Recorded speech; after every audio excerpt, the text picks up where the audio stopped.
I think there is no need of FL. Okay. I go ahead. Okay. You come here. But this is the tradition of the Tamil Nadu to felicitate me.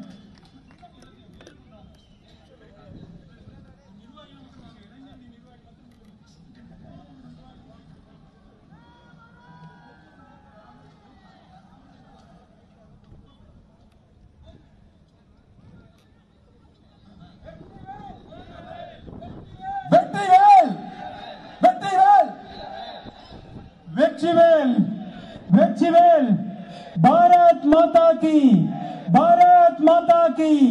Vande Vande Vande well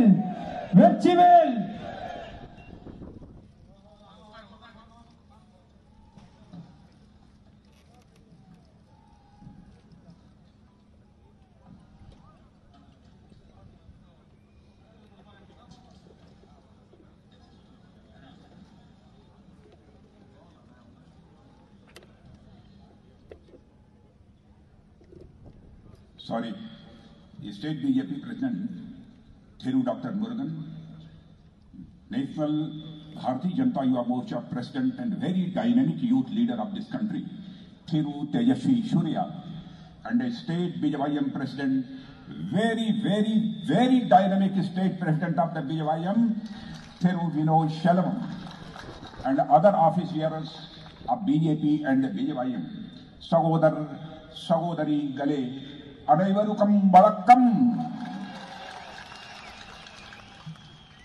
बोलिए भारत माता की जय, भारत माता की जय। Battery well, battery well, battery well, battery well, battery battery, battery battery. Thank you very much. My dear friends, I bow to 75 million people of the Tamil Nadu, which includes 13 million younger people of the state. It is my pleasure to be in the city of Salem, which is known for its entrepreneurial spirit, rich culture, and a great heritage. 7.5 கோடி தமிழ் மக்கள், அதிலே 1,30,00,000 இளைஞர்களை கொண்ட இந்த மாநில மக்களுக்கு நான் என்னுடைய வணக்கங்களை தெரிவித்துக் கொள்கிறேன். அதிலும் சேலத்தைச் சேர்ந்த இங்கு தொழில் முனைஞர்களும் மிக வளமையான கலாச்சாரம், பண்பாடு, தொன்மை கொண்ட மக்களுக்கு மத்தியிலே இருப்பதிலே நான் பெருமகிழ்ச்சி அடைகிறேன். As the defense minister of this country, I am proud to be in the land of great warriors like Raja Chola and Rajendra Chola, who were known for making exemplary contribution in strengthening India's military and naval capabilities. இந்த நாட்டினுடைய பாதுகாப்பு அமைச்சர் என்கின்ற முறையிலே மிக பெரிய போராளிகளை கொண்ட ராஜராஜ சோழன், ராஜேந்திர சோழன் போன்று முன்னுதாரணமாக ராணுவம் மற்றும் கப்பற்படைக்கு சக்திகளை பெருக்கிய முன்னுதாரணமாக கொண்ட மக்களுக்கு வணக்கத்தை தெரிவித்துக் கொள்கிறேன். My friends, I am always fascinated by Tamil Nadu because it is the birthplace of Tamil language, which is one of the oldest and the most beautiful language in the world. Tamil language is not only beautiful and ancient, but Amma of all the Indian languages. மிகவும் புராதனமான தமிழ் முனிவர்கள் பிறந்த இந்த மண்ணிலே, அதுவும் மிகவும் பழமையான மொழியாக, அனைத்து மொழிகளுக்கும் தாயாக இருக்கின்ற தமிழ் மொழியை கொண்ட இந்த மண்ணை நான் மிகவும் நேசிக்கிறேன். It is wonderful feeling to be in this culturally rich and divine land of the Tamil Nadu, the land of Siddhars, Alvars, and the Myanmars. And Tamil Nadu is also the place where the great saint of India, Mahatma Thiruvalluvar, was born, who gave us knowledge in the form of the Thirukural. இந்த மகத்தான நாட்டிலே கலாச்சார ரீதியாக தெய்வீக தமிழ் மண்ணிலே சித்தர்களும் ஆழ்வார்களும் நாயன்மார்களும் கொண்ட இந்த தமிழ்நாட்டில், தமிழ்நாடு அது மாத்திரமல்ல, மகாத்மா திருவள்ளுவர் பிறந்து அதன் மூலமாக நமக்கு மிகப்பெரிய ஞானத்தை திருக்குறள் மூலமாக தந்திருக்கிறார். My friends, Thirukural acts as a guiding light for all of us. Even the decisions taken by the NDA government under the Prime Minister of Sri Narendra Modi have been inspired by the idea professed in Tirukkural. திருக்குறளானது நம் அனைவருக்கும் வழிகாட்டு ஒளியாக திகழ்ந்து கொண்டிருக்கிறது. மாண்புமிகு பாரத பிரதமர் நரேந்திர மோடி அவர்களுடைய தேசிய ஜனநாயக கூட்டணி அரசாங்கத்தின் திட்டங்கள் கூட திருக்குறள் மூலமாக எழுச்சி பெற்று செயலாக்கப்பட்டு வருகிறது. The government is also making all efforts to ensure that Tirukkural's knowledge is made available to the people across India and the globe. அதே போல அரசாங்கமானது திருக்குறளில் இருக்கின்ற அறிவுபூர்வமான விஷயங்கள் இந்தியா முழுவதும், ஏன் உலகம் முழுவதும் இதை நாம் உறுதிப்படுத்த வேண்டும் என்று நடவடிக்கைகள் எடுத்து வருகிறோம். My dear brothers and sisters, when I was coming here, I wanted to speak more in Tamil language, but I would like to apologize for not able to speak in Tamil, beautiful and divine this Tamil language. Therefore, I will deliver my speech in my mother tongue, Hindi, and sometime English. My speech will be translated by Thiru Yash Raja. நண்பர்களே, நான் உங்களுடைய அழகிய ஆன்மீக தமிழிலே பேசுவதற்கு விரும்புகிறேன். ஆனால் அதிலே என்னால் பேச முடியாது என்கின்ற காரணத்தால் என்னுடைய வருத்தத்தை தெரிவித்துக் கொண்டு என்னுடைய தாய்மொழியான ஹிந்தி மற்றும் ஆங்கிலத்திலே பேசுகிறேன். என்னுடைய உரையை ராஜா மொழிபெயர்ப்பார். My dear friends, इस सेलम सिटी में पहले भी इलेक्शन कैंपेन के दौरान मैं आ चुका हूं, लेकिन आज इस पब्लिक मीटिंग में मैं जब अपने बैक साइड में देख रहा हूं, इधर this is the Tamil Nadu assembly. We have to promise that the BJP AIDMK alliance will enter in this assembly with 2/3 majority in this assembly election. நண்பர்களே, நான் ஏற்கனவே தேர்தல் பிரச்சாரத்திற்காக சேலத்திற்கு வந்திருக்கிறேன். ஆனால் இந்த முறை இங்கே மேடையிலே பின்பக்கம் பார்க்கிறமே, தமிழக சட்டமன்றமானது இந்த தேர்தல் மூலமாக பாரதிய ஜனதா கட்சி அஇஅதிமுக கூட்டணி 2/3 பங்கு பெரும்பான்மையோடு இந்த சட்டமன்றத்தில் நுழைய வேண்டும் என நான் விருப்பப்படுகிறேன். My brothers and sisters, Salem की कई चीजें बहुत ही फेमस हैं. यहाँ की स्टील प्लांट, यहाँ का मालगोवा मैंगो, सेलम सागो दूर दूर तक जाता है. अब तो सेलम में एक और चीज चलने लगी है, मोदी इडली, जो नरेंद्र भाई मोदी के नाम पर मोदी इडली चलती है. और मुझे यह बतलाया गया है कि यहाँ के लोग मोदी इडली बहुत ही पसंद करते हैं. சேலம் பல விஷயங்களுக்கு ஃபேமஸா இருக்கு. சேலம் ஸ்டீல் பிளான்ட், இங்க இருக்கிற நம்ம மல்கோவா மாம்பழம், அதே போல சேலத்தில் விளைகின்ற மரவள்ளி கிழங்கு, இவையெல்லாம் மிகவும் பிரபலமானது. ஆனால் நான் கேள்விப்படுகிறேன், சமீப காலமாக இங்கு மோடி இட்லி மிகவும் பிரபலமாக வந்து கொண்டிருக்கிறது. பல மக்கள் அதை விரும்பி சாப்பிடுகிறார்கள். Do you people also like Modi idli? நீங்களும் மோடி இட்லி விரும்புகிறீர்களா? If you like, then it clap with both hands. நீங்கள் விரும்பினால் இரண்டு கைகளாலும் கைதட்டுங்கள். My dear friends, Narendra Modi ji ने जो गुड गवर्नेंस दिया है इस कंट्री को, मैं कह सकता हूं वह अपने आप में इंडिपेंडेंट इंडिया में अनपैरेलल है. डेवलपमेंट और गुड गवर्नेंस का कोई भी मॉडल कितना भी मजबूत हो, इसका पता अच्छे दिनों में तो चलता है, मगर इसका असली टेस्ट तब होता है जब क्राइसिस हो, जब संकट हो. நண்பர்களே, மேம்பாடும் நல்லாட்சியும் மிகவும் அத்தியாவசியமானதாகும். நரேந்திர மோடி அவர்களுடைய ஈடு இணையற்ற மேம்பாட்டுக்கான திட்டங்கள், நல்லாட்சி, இதை பற்றி நாம் எப்பொழுது உணர முடியும் என்று சொன்னால், சாதாரண நாட்களில் அல்ல, பிரச்சனையான நாட்கள் வரும்பொழுதுதான் இந்த மேம்பாடு மற்றும் நல்லாட்சியை நாம் உணர முடியும்.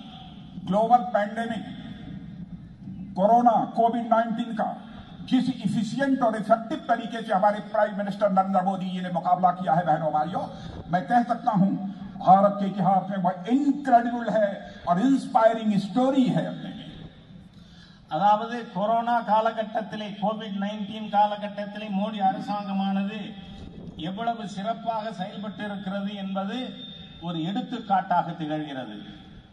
हमने केवल इस कोविड पैंडेमिक पर ही काबू पाने में सफलता प्राप्त नहीं की है, बल्कि इसके इलाज के लिए मेक इन इंडिया वैक्सीन बनाने में भी हमारे देश के साइंटिस्ट ने कामयाबी हासिल की है। और यह वैक्सीन का उपयोग हम केवल अपने देशवासियों के लिए नहीं कर रहे हैं, बल्कि देश के दूसरे देशों में रहने वाले लोगों को भी यह वैक्सीन हम देने का काम कर रहे हैं, उनकी मदद कर रहे हैं। நாம் ஏதோ இந்த கொரோனாவுக்கு எதிராக மாத்திரம் போரிட்டு வரவில்லை. இந்த கொரோனாவுக்கு தடுப்பூசி கண்டுபிடிப்பதிலும் நாம் வெற்றி பெற்றிருக்கிறோம். அந்த தடுப்பூசி கூட வெறும் பாரத நாட்டு மக்களுக்காக அல்ல, மற்ற நம்முடைய நட்பு நாடுகளுக்காகவும் அந்த தடுப்பூசியை நாம் கொடுத்து வருகிறோம். और इस मोदी जी के इस डिसीजन की सारी दुनिया में सराहना हो रही है, क्योंकि बहनों भाइयों, आप जानते हैं हम लोग वसुधैव कुटुंबकम, the whole world is a family, इस कंसेप्ट में विश्वास करने वाले लोग हैं।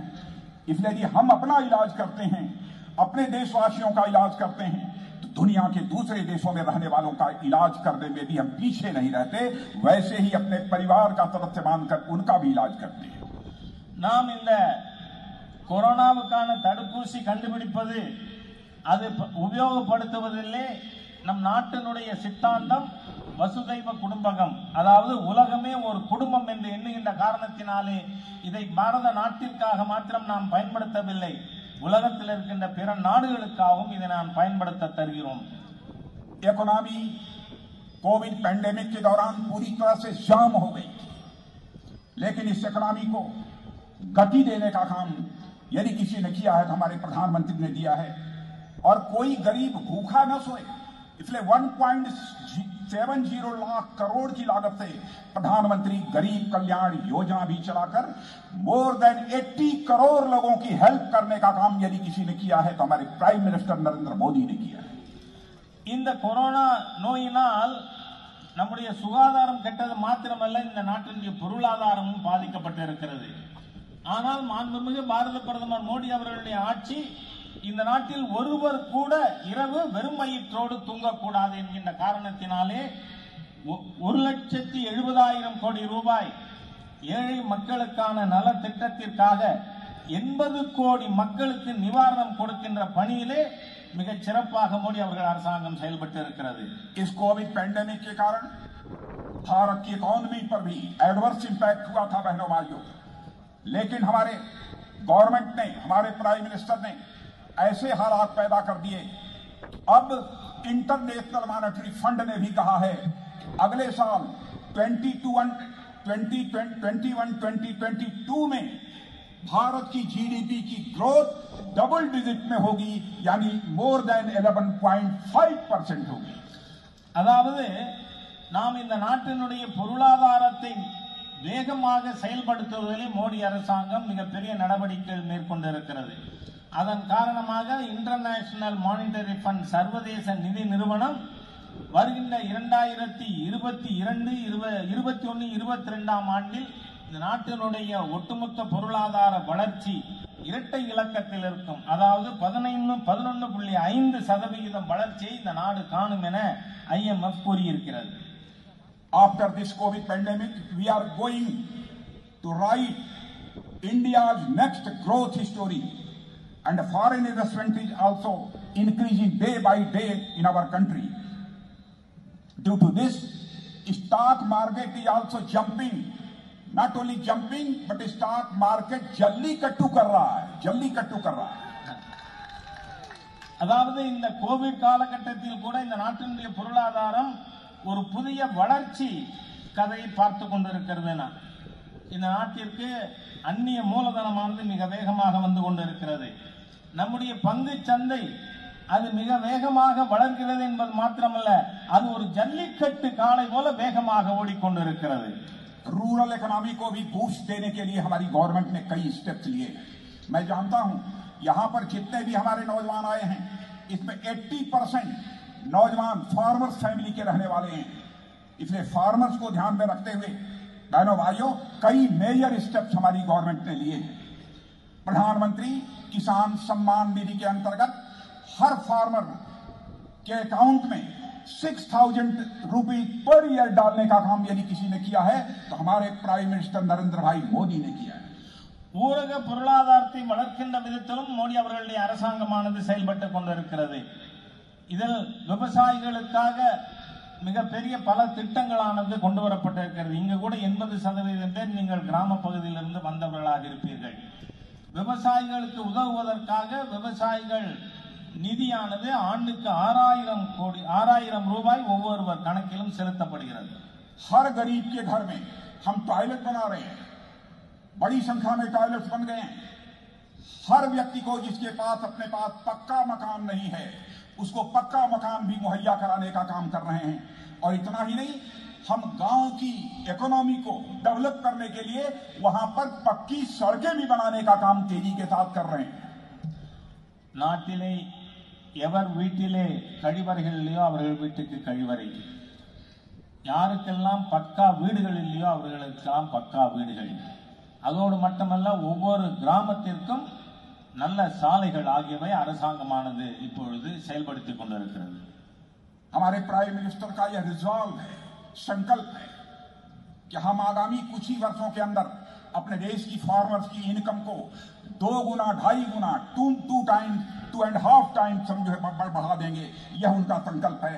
इसीलिए हमारे प्राइम मिनिस्टर ने एग्रीकल्चर पर स्पेशल फोकस किया है और फार्मर्स की इनकम को बढ़ाने के लिए वैल्यू एडिशन पर भी जोर दिया है और बड़े स्ट्रक्चरल रिफॉर्म्स भी किए हैं. இந்த நாட்டிலே விவசாயிகள் வாழ்வு முன்னேற வேண்டும் என பிரதம மந்திரி மோடி அவர்கள் உறுதிப்பாடு எடுத்துள்ளார்கள். ஆகவே விவசாயிகளுடைய வருமானத்தை 2 மடங்கு 2.5 மடங்கு ஆக்குவதற்கான பல்வேறு நடவடிக்கைகள் மேற்கொள்ளப்பட்டிருக்கிறது. இதற்காக விவசாயிகள் கட்டமைப்பிலே சீர்திருத்தங்களை இந்த அரசாங்கம் கொண்டு வந்து கொண்டிருக்கிறது. देश के हर नागरिक की जरूरतों को पूरा करना यह किसी भी गवर्नमेंट की मॉरल रिस्पांसिबिलिटी होती है. मैं अपनी गवर्नमेंट के बिहाफ में एश्योर करना चाहता हूं तमिलनाडु की जनता को कि हम हर परिवार की जो आवश्यकताएं हैं, जरूरतें हैं, उनको हम पूरा करेंगे. ஒவ்வொரு குடிமகனுடைய அத்தியாவசிய தேவைகளை பூர்த்தி செய்வது என்பது ஒவ்வொரு அரசாங்கத்தினுடைய கடமையாகும். ஆகவே இங்கிருக்கின்ற மக்களுக்கு, தமிழக மக்களுக்கு நான் ஒரு உறுதியளிக்க விரும்புகிறேன். ஒவ்வொரு குடும்பத்தினுடைய தேவைகளும் அத்தியாவசிய தேவைகள் பூர்த்தி செய்யப்படும். जल जीवन मिशन के अंतर्गत हर घर में नल ले जाएंगे और इस देश के हर घर में नल होगा और नल से हम जल उसको उपलब्ध कराने का काम करेंगे. यह भी हमारी सरकार का संकल्प है. 3 करोड़ परिवारों में अब तक हम दे चुके हैं. आगे यह काम 2 वर्षों के अंदर हम पूरा करेंगे. அதாவது இந்த அரசாங்கத்தினுடைய உறுதிப்பாடு ஜல் ஜீவன் மிஷன் என்கின்ற குடிநீர் திட்டத்தின் மூலமாக ஒவ்வொரு வீட்டுக்கும் குழாய், ஒவ்வொரு குழாயிலும் குடிநீர். இந்த திட்டத்தின் மூலம் இதுவரை 3 கோடி குடும்பங்களுக்கு குடிநீர் இணைப்பு தரப்பட்டிருக்கிறது. விரைவிலேயே அனைவரது குடும்பத்திற்கும் குடிநீர் இணைப்பு கொடுக்கப்படும். और रूरल और अर्बन इंफ्रास्ट्रक्चर पर भी मोर देन 100 लाख करोड़ हम स्पेंड करने जा रहे हैं, हम खर्च करने जा रहे हैं. और मैं अपने तमिलनाडु के दोस्तों को यह जानकारी देना चाहता हूं, the construction of the Salem Chennai expressway will also begin in 2021-2022. அதே போல இந்த நாட்டினுடைய ஊரக மற்றும் நகரிய உள்கட்டமைப்பிற்காக 100 லட்சம் கோடி ரூபாய் செலவழிக்கப்பட இருக்கிறது. சேலம் மக்களுக்காக நான் ஒரு நல்ல செய்தியை சொல்ல இருக்கிறேன். சேலம் பெங்களூரு சாலை விஸ்தரிப்பு பணி இந்த 2021-22 மேற்கொள்ளப்படும். मेरे ब्रदर्स एंड सिस्टर्स, हम पॉलिटिक्स यदि करते हैं तो केवल गवर्नमेंट बनाने के लिए हम पॉलिटिक्स नहीं करते. हम पॉलिटिक्स करते हैं इस कंट्री को बनाने के लिए, देश बनाने के लिए हम पॉलिटिक्स करते हैं. நண்பர்களே, நாம் அரசியல் நடத்துவது என்பது அதிகாரத்திற்கு வருவதற்காக, ஓட்டு வாங்குவதற்காக மாத்திரமல்ல. நாம் அரசியல் நடத்துவது என்பது இந்த நாட்டினை நிர்மாணிப்பதற்காக. आपको जानकारी होगी, डिफेंस मिनिस्टर होने के नाते आपको जानकारी देना चाहता हूं, हमारे प्राइम मिनिस्टर ने 2 स्टेट्स में डिफेंस कॉरिडोर खोलने का फैसला किया. तो उन 2 स्टेट्स में एक हमारा स्टेट उत्तर प्रदेश है और दूसरा कोई स्टेट यदि प्राइम मिनिस्टर ने चूज किया है तो दैट इज तमिलनाडु. मेरे बहनों भाई, இந்த நாட்டினுடைய பாதுகாப்பு அமைச்சர் என்கின்ற முறையிலே உங்களுக்கு ஒரு தகவல் தெரிவிக்க விரும்புகிறேன். 2 பாதுகாப்பு வழித்தடங்களானது இந்த நாட்டிற்கு கொடுக்கப்பட்டிருக்கிறது. டிஃபென்ஸ் காரிடியர். அந்த 2ல ஒன்னு என்னுடைய மாநிலமான உத்தரப்பிரதேசத்திலே இருக்கிறது. மாண்புமிகு பாரத பிரதமர் மற்றொரு மாநிலத்தை தெரிவு செய்யும் பொழுது எதை தெரிவு செய்திருக்கிறார் தெரியுமா? தமிழகத்தை தெரிவு செய்திருக்கிறார்கள். और जो डिफेंस कॉरिडोर तमिलनाडु में बन रहा है उसका एक नोड सेलम में भी है। और मैं आपको जानकारी देना चाहता हूं 8,000 करोड़ का इन्वेस्टमेंट प्लान है आपके तमिलनाडु डिफेंस कॉरिडोर में। और अब तक 21 प्राइवेट गवर्नमेंट कंपनी और 3 PSUs ने 1,140 करोड़ रुपए का इन्वेस्टमेंट कर दिया। அதாவது இந்த பாதுகாப்பு வழித்தடங்களுக்காக தெரிவு செய்யப்பட்டிருக்கின்ற நகரங்களிலே ஒன்றானது சேலம் மாநகரமாகும். இதுவரை இந்த டிஃபென்ஸ் காரிடியருக்கு 8,000 கோடி ரூபாயிலே திட்டமிடப்பட்டு இதுவரை 21 தனியார் கம்பெனிகளும் 3 அரசு நிறுவனங்களும் 1,140 கோடி ரூபாய் இதுவரை மூலதனம் செய்துள்ளது. हम अनएम्प्लॉयमेंट की प्रॉब्लम को रिजॉल्व करना चाहते हैं। देश के हर नौजवान को जो काम करना चाहता है उसके हाथों को हम काम देना चाहते हैं, उसको रोजगार देना चाहते हैं। इतना ही नहीं, हम अपने देश के नौजवानों को जॉब सीकर ही नहीं बनाना चाहते, अपने देश के नौजवानों को जॉब क्रिएटर बनाना चाहते हैं। இந்த நாட்டில் இருக்கின்ற ஒவ்வொரு இளைஞர்களுக்கும் வேலை வாய்ப்பு கிடைக்க வேண்டியது அவசியம். ஆனால் நம் நாட்டில் இருக்கின்ற இளைஞர்களை வெறும் வேலை தேடுபவர்களாக இல்ல, வேலைகளை உருவாக்குபவர்களாக மாற்ற விரும்புகிறோம். मुद्रा योजना के माध्यम से मिनिमम रेट ऑफ इंटरेस्ट पर विदाउट कोलेटरल सिक्योरिटी देश के नौजवानों को हम लोन मुहैया करा रहे हैं। सबसे ज्यादा लोन यदि लेने का काम कहीं के नौजवानों ने किया है तो तमिलनाडु के नौजवानों ने किया है। मैं नौजवान भाइयों, मैं आपको सल्यूट करता हूं, आप सभी का अभिनंदन करता हूं। அதாவது சுய வேலை வாய்ப்பை உருவாக்குவதற்காக முத்ரா வங்கி கடன் திட்டம் மூலம் மிக குறைந்த வட்டியிலே எவ்விதமான அடமானமும் இல்லாது கடன் கொடுப்பதற்கான ஏற்பாட்டினை நாம் மேம்படுத்தி இருக்கிறோம். அதிலே மிக அதிகமாக கடன் பெற்றிருப்பவர்கள் தமிழ்நாட்டைச் சேர்ந்தவர்கள். ஆகவே தமிழ்நாட்டு இளைஞர்களுக்கு நான் என்னுடைய பாராட்டுதல்களை தெரிவித்துக் கொள்கிறேன். Here, only in Tamil Nadu, the unemployed youth has taken approximately 33,807 crore rupees as loan. தமிழ்நாட்டில் மாத்திரம் வேலையில்லாத இளைஞர்கள் 33,807 கோடி ரூபாய் கடனாக பெற்றிருக்கிறார்கள். आप जानते हैं कि इसका सबसे ज्यादा लाभ यदि किसी को मिलता है MSME, इनको मिलता है, वीमेन एंटरप्रेन्योर को मिलता है। और 31 नवंबर 2020 का तक कुल 22.53 करोड़ लोन दिए गए, जिसमें से 15.75 करोड़ लोन वुमन एंटरप्रेन्योर को दिए गए। தமிழகத்திலே அதிகமாக இது கடன் பெற்றவர்கள் மாத்திரமல்ல, இந்த முத்ரா வங்கி கடன் திட்டத்தின் மூலமாக அதிகமாக பலன் பெற்றிருப்பது சிறு குறு தொழில்கள். அதிலும் பெண் தொழில் முனைஞர்கள் மிக அதிகமாக பலன் பெற்றிருக்கிறார்கள். 31 நவம்பர் 2020 வரை 22.53 கோடி ரூபாய் கடன் அளிக்கப்பட்டிருப்பதில் 15.75 கோடி ரூபாய் கடனானது பெண் தொழில் முனைஞர்களுக்கு கொடுக்கப்பட்டிருக்கிறது என்பதை நான் பெருமிதத்தோடு தெரிவித்துக் கொள்கிறேன். आत्मनिर्भर भारत इस योजना के तहत 20 लाख करोड़ रुपए का पैकेज गवर्नमेंट ने घोषित किया है। इसके पीछे पर्पज है इकोनॉमी को भी बूस्ट देना, लेकिन हम इस सच्चाई को जानते हैं इकोनॉमी को बूस्ट यदि मिलेगा तभी जबकि हमारे अनएम्प्लॉयड यूथ को जॉब मिलेगा। அதே போல சுயசார்பு இந்தியா திட்டத்தின் கீழ் 20 லட்சம் கோடி ரூபாய்க்கான பேக்கேஜ் கொடுக்கப்பட்டிருக்கிறது. இந்த சுயசார்புள்ள இந்தியாவாக நாடு மாற வேண்டுமானால் ஏதோ ஏற்கனவே இருக்கின்ற தொழில் துறைகள் அல்ல, இளைஞர்களுக்கு நாம் வேலை வாய்ப்பு கொடுப்பதன் மூலமாகவே இதை நாம் அடைய முடியும். पहले राजीव गांधी जी कहा करते थे, former prime minister Rajiv Gandhi ji कहा करते थे कि 100 पैसा वहां से भेजते हैं लेकिन नीचे 13 पैसा पहुंचता है। जैसे लगता था प्रधानमंत्री लाचार हो, लेकिन हमारे प्राइम मिनिस्टर नरेंद्र मोदी ने इस चैलेंज को स्वीकार किया और आज यदि 100 पैसा हम दिल्ली से भेजते हैं तो आपके अकाउंट में 100 का 100 पैसा पहुंचता है। बहनों भाइयों, 1 पैसा भी कम नहीं होता। முன்னாள் பிரதமர் ராஜீவ் காந்தி அவர்கள் சொன்னார், நான் டெல்லியிலிருந்து 100 பைசா அனுப்பினால் வரும் 13 பைசா தான் மக்களுக்கு போய் சேருகிறது. பிரதம மந்திரி பாருங்க எவ்வளவு இது பற்றி அக்கறை இல்லாமல் இருந்திருக்காரு. ஆனால் இன்னைக்கு நரேந்திர மோடி அவர்கள் ஆட்சியிலே டெல்லியிலிருந்து 100 பைசா அனுப்பினால் 100 பைசாவும் மக்களுடைய கணக்கிலே போய் சேருது. यह डिजिटाइजेशन का करिश्मा है, यह डिजिटल इंडिया का करिश्मा है कि करप्शन को भी हमने काफी हद तक मिनिमाइज किया है। आयुष्मान भारत योजना के अंतर्गत बहनों भाइयों 5 लाख रुपए तक मुफ्त इलाज बिना एक पैसे का हम सारे देश के लोगों को मुहैया कराएंगे और तेजी से इस दिशा में हम आगे बढ़ रहे हैं। प्रतिवर्ष 5 लाख रुपया मुफ्त में इलाज। அதே போல இன்றைக்கு இதெல்லாம் எப்படி சாத்தியமானது என்று சொன்னால் டிஜிட்டல் இந்தியாவின் காரணமாகத்தான் ஆயிருக்கிறது. இதன் மூலமாக ஊழல் குறைந்திருக்கிறது. அதே போல நாம் இந்த திட்டங்களை மக்களுக்கு எடுத்துச் செல்வதன் மூலமாக நல்ல ஒரு நிர்வாகத்தை தர முடியும். तमिलनाडु के मदुरई में एम्स खुलने जा रहा है।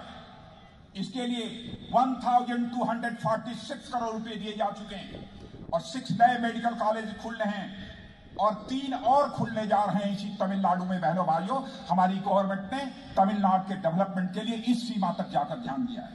தமிழ்நாட்டினுடைய மேம்பாட்டிற்காக முன்னேற்றத்திற்காக மதுரையில் எய்ம்ஸ் மருத்துவமனையானது 1246 கோடி ரூபாயிலே வர இருக்கிறது. அதோடு மட்டுமல்ல, இதுவரை 6 மெடிக்கல் காலேஜ் திறக்கப்பட்டிருக்கு. இன்னும் 3 மெடிக்கல் மருத்துவ கல்லூரிகள் துவங்கப்பட இருக்கின்றன. तमिलनाडु का डेवलपमेंट करना मैं आपको from inner core of my heart या श्योर करना चाहता हूं। हमारी गवर्नमेंट का कमिटमेंट, हम अपने इस कमिटमेंट को पूरा करें, चाहे हमें जितना भी पैसा खर्च क्यों न करना पड़े। सेंट्रल रिसोर्सेज से पहले स्टेट गवर्नमेंट को 32% मिलता था, लेकिन हमारे प्राइम मिनिस्टर ने स्टेट शेयर को बढ़ाकर 32 से बढ़ाकर 42% कर दिया है और तमिलनाडु को 5,42,000 करोड़ रुपया पहली बार मिला है, जबकि यूपीए के लास्ट 5 ईयर में केवल 94,540 करोड़ रुपया मिला है। முன்னேற்றம் என்று வரும்பொழுது தமிழ்நாட்டினுடைய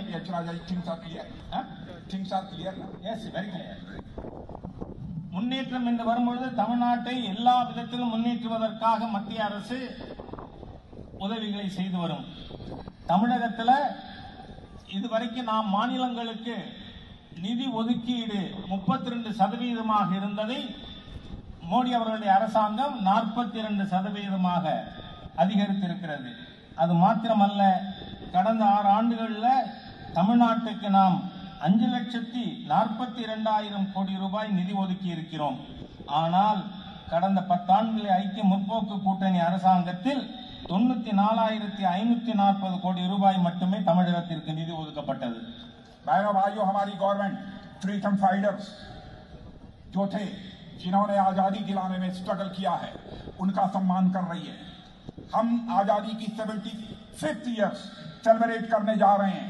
कई गवर्नमेंट ने कार्यक्रम तय किए हैं, डिटेल में नहीं जाना चाहूंगा, लेकिन चाहे चंद्रशेखर आजाद हो, सरदार भगत सिंह हो, चाहे खुदीराम बोस हो, चाहे सुब्रमण्यम स्वामी हो और चाहे पद्मभूषण मुथुराम लिंगा थेवर हो, उनके सैक्रिफाइसेस को भारत कभी भूल नहीं सकता है।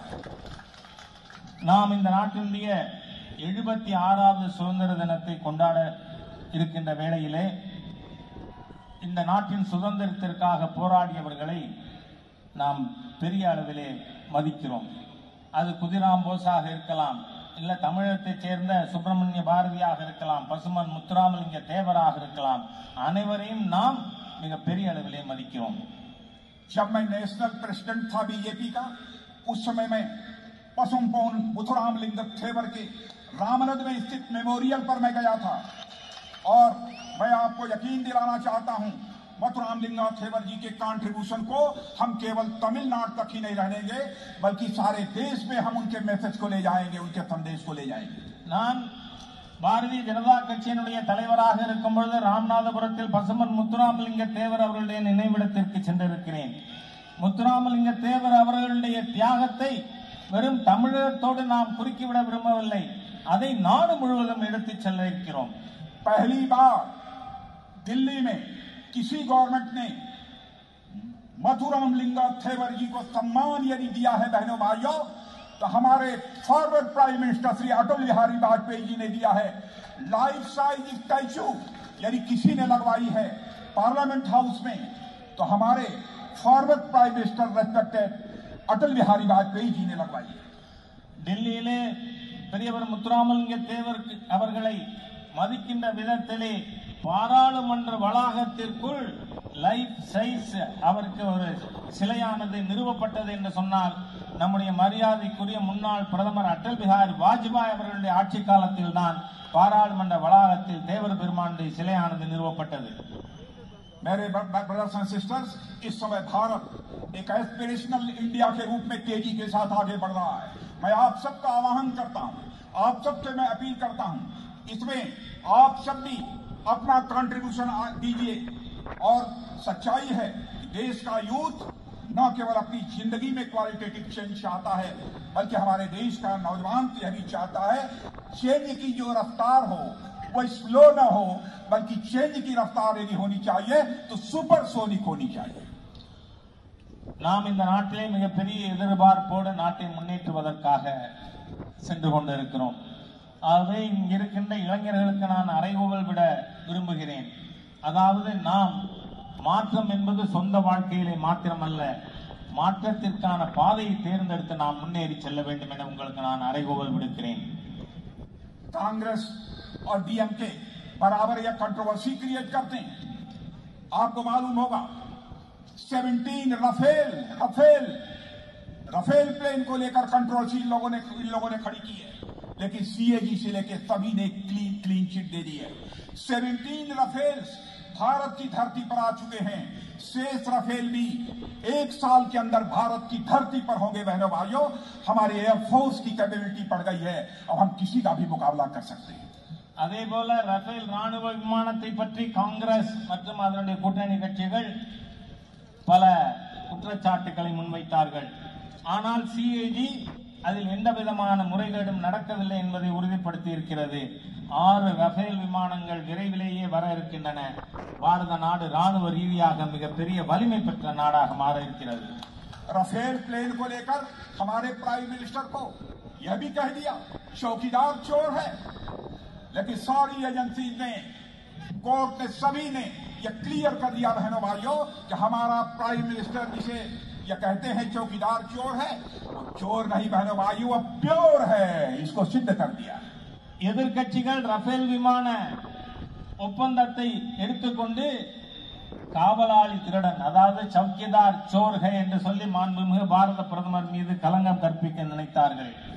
ஆனால் தணிக்கையாளரும் சரி, நீதிமன்றமும் சரி, இதில் எந்த விதமான முறைகேடும் நடக்கவில்லை என்பதை கூறியதன் மூலம் காவலாளி திருடன் அல்ல, தூய்மையானவன் என்பது நிரூபிக்கப்பட்டிருக்கிறது। तमिलनाडु की धरती धन्य। मैं आपको याद दिलाना चाहता हूं, डॉक्टर एपीजे अब्दुल कलाम जैसे साइंटिस्ट को आदरणीय अटल बिहारी वाजपेयी ने भारत का प्रेसिडेंट बनाया। क्या यह तमिलनाडु का सम्मान नहीं था? इतना ही नहीं, उन्हें फार्मर जब उन्होंने प्रेसिडेंट बनाया, बहुत सारे लोगों ने इधर उधर की बात की थी, और आपने देखा एक आदर्श प्रेसिडेंट के रूप में उन्होंने इस देश का नाम रोशन किया है। மாண்புமிகு பாரத பிரதமராக இருந்த வாஜ்பாய் அவர்கள் தமிழகத்தைச் சேர்ந்த, இதை தமிழ் மண்ணிலே சொல்ல விரும்புகிறேன், டாக்டர் ஏபிஜே அப்துல் கலாம் அவர்களை இந்த நாட்டினுடைய குடியரசுத் தலைவராக நியமித்தார்கள்। அவர் ஒரு உதாரணமான குடியரசுத் தலைவராக திகழ்ந்தார்। இது தமிழகத்தை பெருமைப்படுத்துகின்ற ஒரு செயல்பாடு இல்லையா? और आपको इस बात की जानकारी होगी, हमारे आदरणीय अटल बिहारी वाजपेयी का तमिलनाडु के साथ क्या रिश्ता था बहनों भाइयों, तमिलनाडु के प्रति उनके दिल में कितना प्यार था।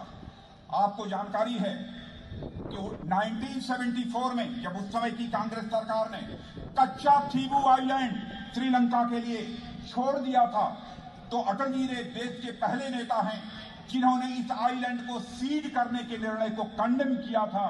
और इतना ही नहीं, उन्होंने सुप्रीम कोर्ट तक भी जाने की बात संसद में कही थी। அதாவது வாஜ்பாய் அவர்களுக்கு தமிழகத்தோடு எம்மாதிரியான உறவு இருந்தது என்பதை பற்றி உங்களுக்கு நான் குறிப்பிட விரும்புகிறேன்। அன்றைய 1974 அன்றைய மத்திய அரசு கச்சத்தீவினை இலங்கைக்கு தாரை வார்த்து தந்த பொழுது அதை கண்டித்தது மாத்திரமல்ல, அதற்கு எதிராக உச்சநீதிமன்றத்திற்கும் வாஜ்பாய் அவர்கள் சென்றார்கள். बीजेपी इस बात को कभी भूल नहीं सकती है कि पहली बार सेंटर में जब अटल जी की गवर्नमेंट बनी थी तो किसी ने होल हार्टेडली पहली बार सपोर्ट देने का काम किया था. इसी तमिलनाडु की डॉक्टर पुरुतची थलवी जया अम्मा ने ही अटल बिहारी वाजपेयी जी को अपना सपोर्ट दिया. ஒரு விஷயத்தை தமிழகம் மறந்திருக்க முடியாது. முதலில் 1998 தேசிய ஜனநாயக கூட்டணி அமைத்த பொழுது பாரத தேசத்தில் முதலாக யார் அதற்கு ஆதரவு கொடுத்து அதில் இணைந்தார்கள் என்று சொன்னால் நம்முடைய தமிழகத்தைச் சேர்ந்த புரட்சி தலைவர் அம்மா அவர்கள் தான். मैं तमिलनाडु की जनता को विश्वास दिलाना चाहता हूं ऑन बिहाफ ऑफ बीजेपी. मेरे बहनों भाइयों, यहां पर यदि एआईएडीएमके और बीजेपी अलायंस के आप गवर्नमेंट यदि बनाते हैं तो हम हमारी सरकार उनके और एमजीआर के माने अम्मा और एमजीआर के जो भी आइडियल्स और आइडियाज हैं उन पर कदम रखते हुए ही काम करेगी और आगे बढ़ेगी. நான் தமிழக மக்கள் அனைவருக்கும் ஒரு நம்பிக்கை ஊட்ட விரும்புகிறேன். பாரத தேசத்தை தலைமையேற்று நடத்தி கொண்டிருக்கின்ற நான் தமிழகத்திலே மரியாதைக்குரிய எம்ஜிஆர் அவர்கள் மற்றும் அம்மா அவர்களுடைய செயல் திட்டங்களை ஏற்று இங்கு செயல்படுத்திக் கொண்டிருப்போம். अटल जी की तरह हमारे प्रधानमंत्री मोदी जी का भी तमिलनाडु के साथ एक पर्सनल रिलेशनशिप है. इसकी झलक उनके काम में दिखती है. श्रीलंका में तमिल रिफ्यूजी के एम्पावरमेंट के लिए उन्होंने लगातार कोशिश की है. मेरे बहनों भाइयों, எப்படி அட்டல்ஜி அவர்களுக்கு தமிழகத்தின் மீது தமிழ் மக்கள் மீது ஒரு அலாதியான பிரியம் உண்டோ அதுபோல மாண்புமிகு பிரதமர் மோடி அவர்களுக்கும் உண்டு. ஆகவேதான் இலங்கை அகதிகள் விஷயத்திலே நாம் மிக நல்ல நடவடிக்கைகளை எடுத்து வருகிறோம். 2014 में जब नरेंद्र भाई मोदी भारत के प्रधानमंत्री बने तो ज्यादा समय नहीं लगाया. 2015 में ही वह श्रीलंका गए और जाफना एरिया में भी गए. उसके पहले जाफना कोई प्राइम मिनिस्टर नहीं गया था, वहां का दौरा किया है. और भारत के पहले प्रधानमंत्री थे. करीब 27,000 तमिल ब्रदर्स और सिस्टर को न्यू हाउसेस श्रीलंका में देने का काम यदि किसी ने किया तो हमारे प्राइम मिनिस्टर नरेंद्र भाई मोदी ने किया. 2014 பிரதமராக பதவியேற்ற பிறகு மிக குறைந்த காலகட்டத்திற்குள்ளாக 2015 இலங்கையிலே ஜாஃப்னாவிற்கு மாண்புமிகு பிரதமர் மோடி அவர்கள் சென்றார்கள். சரித்திரத்திலேயே ஜாஃப்னாவிற்கு சென்ற முதல் பிரதமர் என்கின்ற பெயர் மோடி அவர்களுக்கு ஏற்பட்டது. அங்கு நம்முடைய தமிழ் சகோதர சகோதரிகளுக்கு 27,000 புதிய வீடுகளை அவர் கையளித்தார்கள். Our government under the leadership of Prime Minister Shri Narendra Modi is committed to ensuring that Tamil refugees in Sri Lanka live with peace, equality and dignity. அதே போல மத்தியில் இருக்கின்ற மோடி அவர்களுடைய அரசாங்கம் இலங்கையிலே தமிழ் மக்கள் சுதந்திரமாகவும் பாதுகாப்போடும் மரியாதையுடனும் வாழ்வதற்கான நடவடிக்கைகளை மேற்கொள்கிறது. श्रीलंका में रहने वाले जो हमारे फिशरमैन हैं जो यहाँ गिरफ्तार किए जाते हैं उनकी भी हमारी गवर्नमेंट ने चिंता की है. और जहां तक मेरी इंफॉर्मेशन है 1600 से अधिक इंडियन फिशरमैन श्रीलंका सरकार की कस्टडी से रिलीज यदि किसी ने कराया है तो हमारे प्राइम मिनिस्टर नरेंद्र भाई मोदी ने कराया है. और इनमें से बड़ा नंबर यदि कहीं का है तो वह तमिलनाडु का है. 300 से अधिक फिशरमैन बोट्स भी छुड़ाने का काम हमारे प्राइम मिनिस्टर ने किया है. அதே போல இலங்கையிலே அவ்வப்பொழுது கைது செய்யப்படுகின்ற அனைத்து மீனவர்களையும் விடுதலை செய்வதிலே நரேந்திர மோடி அவர்களுடைய அரசாங்கம் மிகவும் கண்ணும் கருத்துமாக இருந்து வருகிறது. இதுவரை 1600 நம் தமிழ் மீனவர்கள் இலங்கையிலே கைது செய்யப்பட்டவர்கள் விடுதலை செய்யப்பட்டிருக்கிறார்கள். அது மாத்திரமல்ல 300 மீனவர்களுடைய படகுகளும் இப்பொழுது விடுவிக்கப்பட்டிருக்கின்றன. हमारी सक्सेस स्टोरी बहुत बड़ी है और मैं कहना चाहता हूं श्रीलंका में जितने भी अरेस्टेड हमारे फिशरमैन थे, बहनों भाइयों, सभी फिशरमैन के अनकंडीशनल रिलीज यदि किसी ने कराई है तो हमारे प्राइम मिनिस्टर नरेंद्र भाई मोदी ने कराई है. நம்முடைய வெற்றியின் கதை நீளமானது தொடர்கிறது. இதுவரை கைது செய்யப்பட்ட மீனவர்கள் அனைவரும் இலங்கை அரசாலே விடுவிக்கப்பட்டிருக்கிறார்கள் என்று சொன்னால் நரேந்திர மோடி அரசாங்கத்தில் தான் கைது செய்யப்பட்ட அனைத்து மீனவர்களும் விடுவிக்கப்பட்டிருக்கிறார்கள். मेरे बहनों भाइयों, भारत का डिफेंस मिनिस्टर हूं. आप यह जानना चाहेंगे इंडिया चाइना स्टैंड ऑफ जो चल रहा था उसका क्या हुआ. आप सब लोगों को जानकारी होगी. 9 राउंड्स की डायलॉग के बाद मिलिट्री लेवल पर, डिप्लोमेटिक लेवल पर एक पार्ट अब तक रिजॉल्व हो चुका है, लेकिन कांग्रेस हमको बदनाम करने की कोशिश करती है, कहती है कि हमने भारत की जमीन गंवा दी। मैं आपको विश्वास के साथ कहना चाहता हूं बहनों भाइयों, जब तक इस शरीर में खून है, प्राण है, भारत की 1 इंच जमीन पर भी कोई मां का लाल कब्जा नहीं कर सकता। இந்த நாட்டினுடைய பாதுகாப்பு அமைச்சர் என்கின்ற முறையிலே சீனாவோடு என்ன நடக்கிறது என்பதை பற்றி நான் உங்களுக்கு தெரிவிக்க வேண்டும். 9 சுற்று பேச்சுக்களுக்கு பிறகு நமக்கு சாதகமான சூழ்நிலை உருவாகி இருக்கிறது. காங்கிரஸ் நம்மை குற்றம் சாட்டுகிறது, இந்தியாவின் நிலத்தை நாம் கொடுத்து விட்டோம் என்று. இந்த சரீரத்திலே ரத்தமும் உயிரும் இருக்கின்ற வரை ஒரு இங்கு இடம் கூட எந்த நாட்டிற்கும் விட்டுக் கொடுக்கப்பட மாட்டாது. बहनों भाइयों, चाहे दुनिया का कोई देश हो, चाहे दुनिया का कोई भी देश हो, भारत की सीमा पर किसी को यूनिलेटरल एक्शन करने की इजाजत भारत नहीं देगा। उसके लिए चाहे कितनी भी कीमत हमको चुकानी पड़ेगी, हम वो कीमत चुकाने को तैयार हैं। சகோதர சகோதரிகளே, இந்த நாட்டின் எல்லை மீது எந்த நாடாக இருந்தாலும் ஆக்கிரமிப்பதற்கு முயற்சி செய்யுமானால் எந்த ஒரு விஷயத்தையும் நாம் உபயோகிக்காமல் அதை எதிர்க்காமல் சும்மா இருக்க மாட்டோம். அதற்கு எந்த விலை வேண்டுமானாலும் கொடுப்போம். जो 9 राउंड की मिलिट्री और डिप्लोमेटिक डायलॉग के बाद जो समाधान हुआ था, वह डिसएंगेजमेंट का प्रोसेस वो पूरा हो चुका है। लेकिन दुर्भाग्य है, unfortunately Congress party Indian army की ब्रेवरी और करेज पर वह डाउट करती है। मैं आपसे पूछना चाहता हूं, सुप्रीम सैक्रिफाइस देने वाले सैनिकों का क्या यह कांग्रेस पार्टी अपमान नहीं कर रही है? मैं आपसे एक सवाल पूछता हूं, ध्यान से सुनिए। कांग्रेस कच्ची निंगाल बल्लवरा केट्टवरा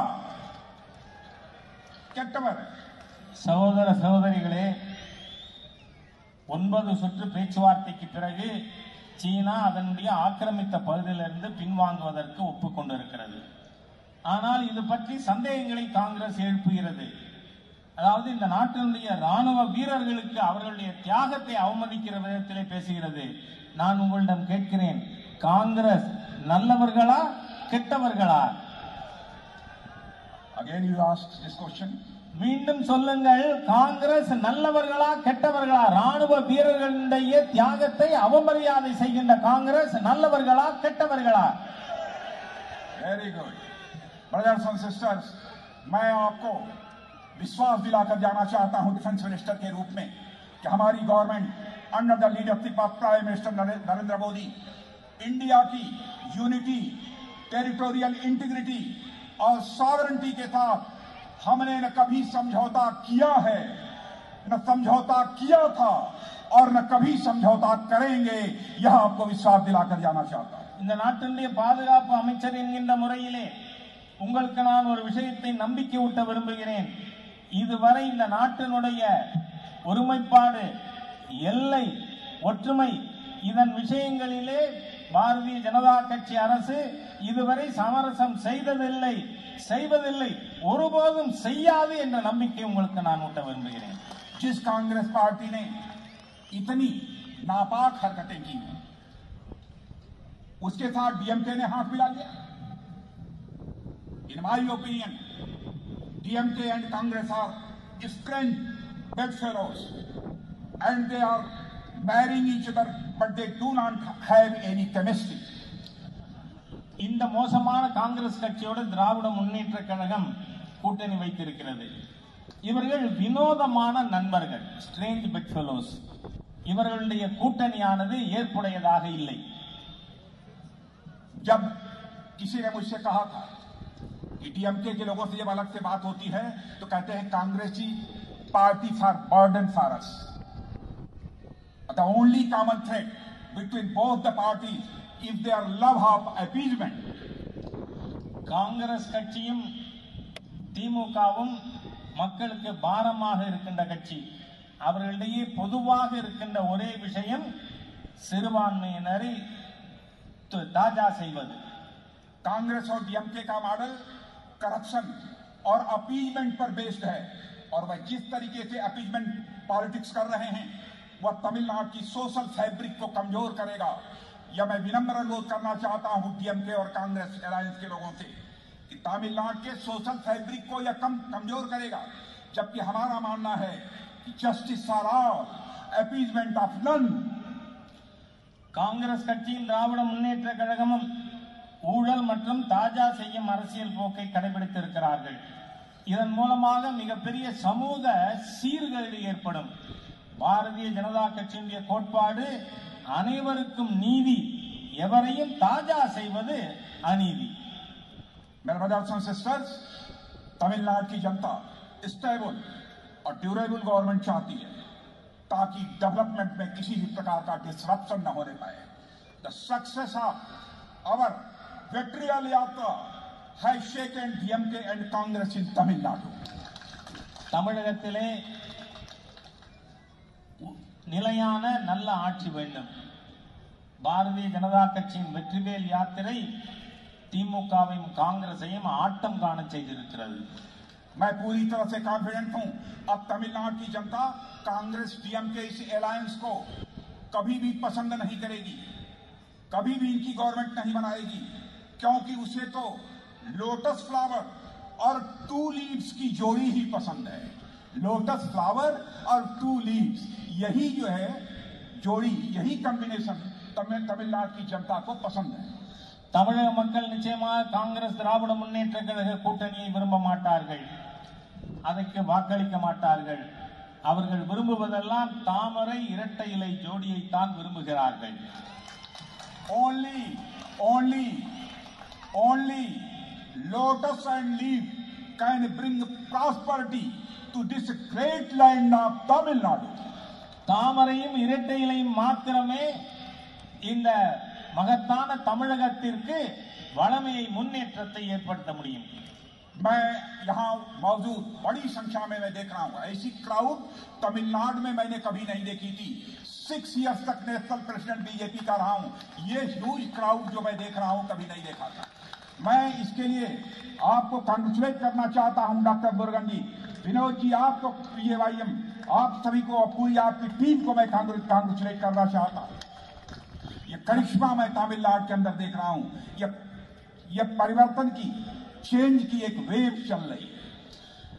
இப்பொழுது மிகப்பெரிய எண்ணிக்கையிலே நான் இங்கே இளைஞர்களை காண்கிறேன். 6 ஆண்டு காலம் நான் அகில இந்திய தலைவராக இருந்திருக்கிறேன். இம்மாதிரியான கூட்டத்தை நான் தமிழகத்திலே கண்டதில்லை. ஆகவே மாநில தலைவர் முருகன், இளைஞரணி தலைவர் வினோத் மற்றும் தேஜஸ்வி சூர்யா ஆகியவர்களுக்கு நான் என்னுடைய பாராட்டுதல்களை தெரிவித்துக் கொள்கிறேன். தமிழகம் மாற்றத்தை நோக்கி நடைபோட துவங்கி இருக்கிறது. My dear young friends, I want to appeal all of you only one thing. Please go to booth तक जाओ और बीजेपी डीएमके का संदेश पहुंचाओ और इस तमिलनाडु असेंबली में 2/3 क्लियर मेजॉरिटी के साथ, 2/3 मेजॉरिटी के साथ बीजेपी डीएमके को पहुंचने से दुनिया की कोई ताकत रोक नहीं सकती. இளைஞர்களே, இளம் நண்பர்களே, உங்களுக்கு ஒரே ஒரு வேண்டுகோள் வைக்கிறேன். நான் பூத்திற்கு செல்லுங்கள். பூத்திலே சென்று பாரதிய ஜனதா கட்சி அஇஅதிமுகவுடைய செய்தியை வீடு வீடாக எடுத்துச் செல்லுங்கள். இந்த சட்டமன்ற வளாகத்தில் 3/2 பங்கு பெரும்பான்மையோடு எம்எல்ஏக்களை வெற்றி பெற செய்யுங்கள் என்று நான் வேண்டுகோள் வைக்கிறேன். When people see you at the booth level, they are inspired. इसलिए मैं आपसे कहना चाहता हूं, आप तमिलनाडु के एक वोटर को इंस्पायर करने की आपके अंदर कैपेबिलिटी है. I know very well. निकल पड़िए, बूथ पर जाइए और न्यू इंडिया बनाने का संकल्प हमारे प्राइम मिनिस्टर ने लिया है. तो यहां पर भी प्राइम मिनिस्टर नरेंद्र भाई मोदी के लीडरशिप में हम न्यू तमिलनाडु का हम निर्माण करेंगे. இளைஞர்களே, நண்பர்களே, நீங்கள் பூத்துகளிலே செல்லும் பொழுது உங்களை பார்த்தால் அங்கு இருக்கின்ற வாக்காளர்களுக்கு உற்சாகம் வரும். ஆகவே இங்கிருந்து நீங்கள் பூத்துக்கு செல்லுங்கள். அங்கு புதிய இந்தியாவினுடைய பிரதம மந்திரியுடைய செய்தியை எடுத்துக்கொண்டு போய் புதிய தமிழ்நாட்டை உருவாக்குவதற்கான பணியிலே நீங்கள் ஈடுபட வேண்டும் என கேட்டுக்கொள்கிறேன். நன்றி. I am okay. நன்றி. Thank you very much. बोलिए भारत माता की. भारत माता की जय। Thank you very much.